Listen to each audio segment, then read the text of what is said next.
and every step counts. Here's something we don't talk about enough. Stress isn't always the enemy. Stress means your body is trying to rise, to meet a challenge. The problem is when it doesn't stop, when the pressure never lets up, when the system never resets. That's when stress turns into burnout. And burnout isn't a badge of honor. It's a warning sign. So resilience isn't about pretending stress isn't real. It's about learning how to notice it early. Listen to what it's telling you and release it before it breaks you down. So what does coping without collapsing look like? It looks like pausing to stretch when your body feels tight. It looks like drinking water before your third coffee. It looks like naming your feelings out loud. I'm overwhelmed. I'm frustrated. I'm tired. So they don't stay bottled up inside. It looks like taking 5 minutes to breathe before you hit send on that email, before you scroll endlessly, before you shut down completely. Coping isn't about doing something huge. It's about building tiny release valves so the pressure doesn't explode. You don't need to master everything today. You just need practices that keep you steady. And steadiness, not perfection, is what keeps resilience alive. So the next time stress rises, ask yourself, what's one small thing I can do right now to ease this pressure without collapsing under it? That one thing, that's resilience in action. Here's the truth nobody likes to say out loud. You're going to fall sometimes. You'll miss the deadline. You'll ghost the text. You'll quit the habit you swore you'd keep. And when that happens, the critic inside gets loud. See, you can't stick to anything. You'll never change. You always mess it up. But listen, falling doesn't mean failing. Falling is human. Failing is when you decide not to rise again. Resilience isn't about never falling. It's about refusing to let the fall be the final word. Every stumble is an invitation. Will you stay down, or will you rise different this time? Here's the secret. Setbacks can be fuel. When you pause to ask, what did this teach me? The fall becomes information, not condemnation. Missed the workout? Now you know mornings drain you, so maybe evenings fit better. Fell back into old habits? Now you know the triggers, so you can plan your environment differently. Every setback carries a seed of strategy, if you choose to look for it. And when you rise again, you're not starting from zero. You're rising with more wisdom, more awareness, more fuel. So next time you fall, don't waste your energy in shame. Use it in resilience. Remind yourself, this stumble is not my story's ending. It's part of the climb. And each time you bounce back, you strengthen the muscle of resilience. Not because you were flawless, but because you kept going anyway. Let's be real. Your energy isn't infinite. You wake up each morning with a tank that needs protecting, and if you let everyone drink from it, without limits, you'll be empty by noon. That's why boundaries matter. Not because you're selfish, not because you're cold, but because your energy is sacred. Resilience isn't about pushing yourself until you break. It's about knowing what drains you, what fuels you, and choosing wisely. So stop thinking boundaries make you hard to love. Boundaries are what make love sustainable. Because when you protect your energy, you show up more present, more steady, more real. So, what do daily boundaries look like? It might be saying, I can't talk right now, but I'll call you tomorrow. It might be turning your phone on silent after a certain hour. It might be giving yourself permission to say no without explaining yourself 100 times. And listen, boundaries don't have to be perfect or permanent. They can shift as your needs shift. But the key is this: boundaries keep you from leaking energy into places that don't deserve it. That way, you can pour into the places that truly matter. Try it now. Pick one small boundary you could practice today. Maybe it's not checking emails after dinner. Maybe it's limiting how long you stay in draining conversations. Maybe it's carving out 10 minutes just for you. Notice how your body feels when you picture holding that line. Relief, tension, a little guilt. That's okay. Boundaries take practice, but every time you hold one, you're telling yourself, my energy matters. And that message, that's the foundation of resilience. Here's something most people overlook. Resilience isn't built in the big moments. It's built in the small ones, the daily choices, the little habits that either drain you or refill you. When life feels chaotic, routines give you rhythm. They remind your nervous system you are safe, you are steady, you have ground beneath you. Without those anchors, everything feels like crisis. Every challenge feels bigger than it is. But with simple routines, your body and mind learn to trust stability. And that trust makes it easier to handle disruption when it comes. So what does this look like? It's not about strict schedules or forcing yourself into rigidity. It's about rhythms that restore you. It might be starting your morning with 5 minutes of silence before checking your phone. It might be setting aside time to stretch, to walk, to breathe, not because it's dramatic, but because it steadies you.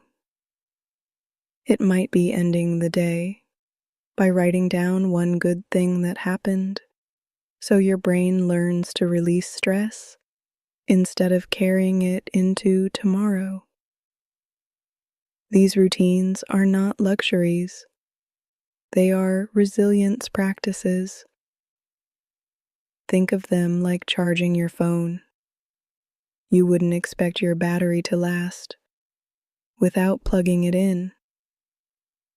So why expect your spirit to endure without restoration? Pick one routine to practice this week. Keep it simple. Keep it repeatable. And notice how it shifts your energy. Because resilience doesn't just show up when life gets hard.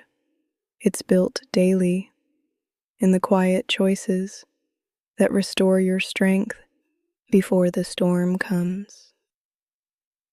Here's something that might surprise you. Anxiety isn't always a sign you're broken. At its core, anxiety is your body's alarm system. It says, pay attention. Something feels uncertain. Something might need care. The problem comes when the alarm never shuts off. When every sound, every thought, every possibility feels like a siren blaring inside your chest. That constant alarm drains your energy, steals your focus, and convinces you you're powerless. But here's the truth. Anxiety is not the enemy. It's a messenger, and resilience grows when you learn to listen to the message without letting the alarm control your whole day. So, how do you work with anxiety instead of fighting against it? First, notice it in your body. Where does it land? Your chest? Your stomach? Your shoulders? Name it gently. I feel anxious, not I am anxious, because you are more than this feeling. Second, pause for breath. Inhale slow for 4 counts. Hold for 4. Exhale for 6. Do it again until the alarm softens, until your body remembers you are not in danger right now. Third, ask the anxiety, what are you trying to tell me? Maybe it's reminding you to prepare for something ahead.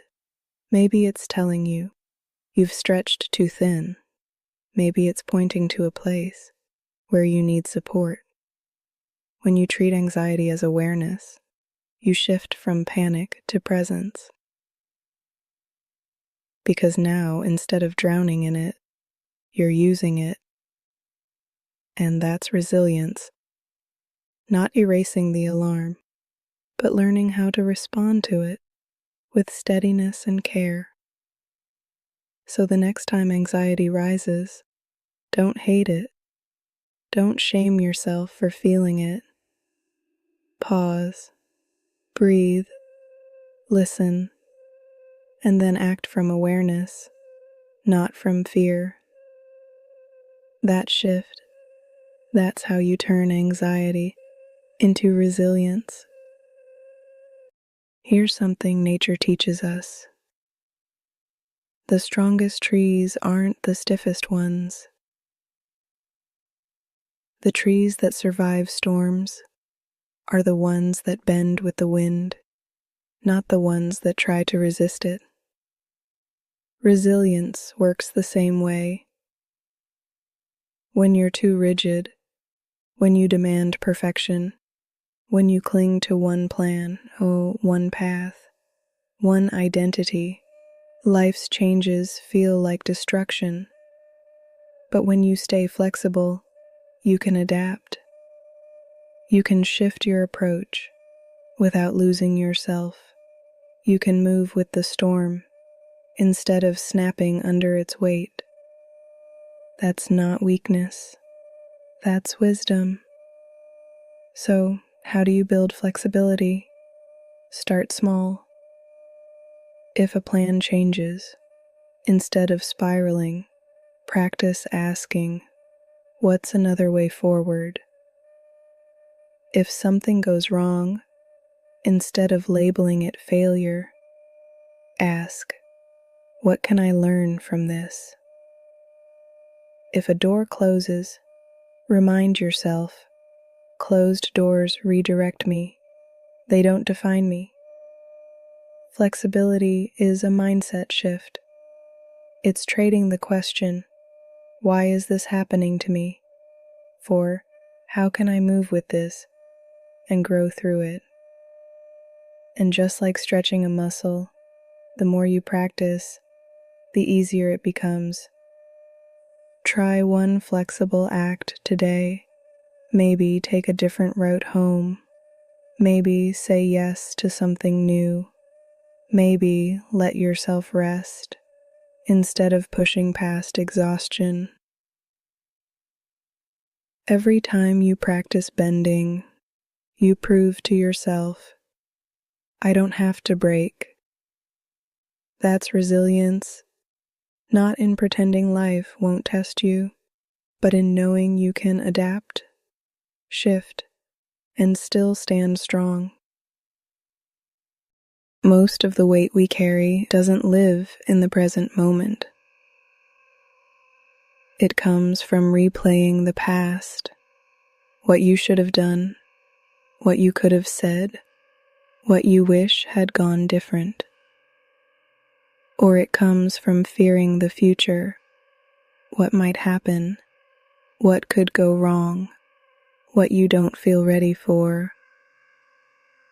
Both spirals steal your strength. They drain energy from right now, the only place you can actually act. That's why grounding in the present is such a powerful resilience tool. Because when you anchor here, in this breath, in this step, in this choice, you take back control from the swirl of past and future.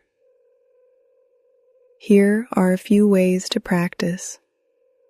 Start with your senses. Notice 5 things you can see, 4 things you can touch, 3 things you can hear, 2 things you can smell, 1 thing you can taste. This pulls your body and mind back into the present moment. Or try mindful breathing. Inhale slowly for 4 counts. Hold for 4. Exhale for 6. Do it 3 times. Another practice. Say out loud what's true right now. I'm sitting in this chair. My feet are on the floor. My hands are steady. Simple, yes, but powerful. Because your nervous system relaxes when it knows exactly where you are. Grounding isn't about denying the past or ignoring the future. It's about reclaiming your power in the one place you actually have it, here. And each time you ground yourself, you strengthen the truth.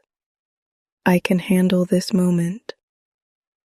Not tomorrow, not yesterday, this one. And that's how resilience grows. One present breath at a time. Sometimes people roll their eyes at hope, like it's soft, like it's naive, like it belongs only to dreamers. But hope, real hope, isn't blind. It's brave. Hope is saying, yes, I see the struggle. Yes, I know the odds. Yes, I feel the weight. And still, I will believe in a future worth moving toward. That's not ignorance. That's courage. Because despair is easy. It takes no effort to give up. But hope is a daily decision to keep walking when the road feels long. And that decision is what fuels resilience. So, how do you keep hope alive, especially on the hard days? You start small. Write down one thing you're looking forward to, even if it's as simple as tomorrow's sunrise, a phone call with a friend, or finishing a book you love. Speak hope into your day. This moment is heavy, but it won't last forever. Surround yourself with reminders, quotes on your wall, songs that lift you, stories of people who endured and made it through. And when despair whispers, "What's the point?" answer with hope. The point is, I'm still here. The point is, I still matter.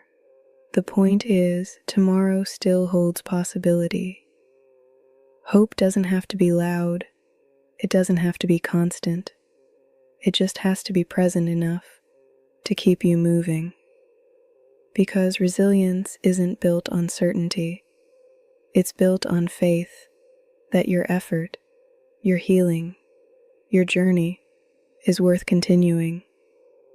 So let hope be your fuel, not as fantasy, not as denial, but as daily courage, the choice to rise again, to step forward, to keep building tomorrow. We've walked through the truth tonight. Resilience isn't about being unshakable. It's not about never falling, never stressing, never breaking down. Resilience is about rising again. It's choosing small wins daily. It's setting boundaries to protect your energy. It's learning to breathe through anxiety, to bend instead of break, to root yourself in the present moment. Resilience is fueled by hope, not blind optimism, but the quiet courage to believe tomorrow still matters. And when you put all of that together, you see resilience for what it really is. Not perfection, but persistence. Not being untouched, but being unbroken.